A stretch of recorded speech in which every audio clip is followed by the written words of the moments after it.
ஆட்டுக்கடா சண்டைய ஆய்ந்து பாருங்க, ஒரு தகர் தாக்குதலை புரிஞ்சி பாருங்க.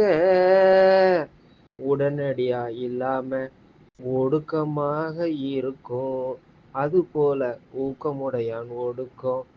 ஒரு தகர் தாக்கற்கு பேரும் தகைத்து.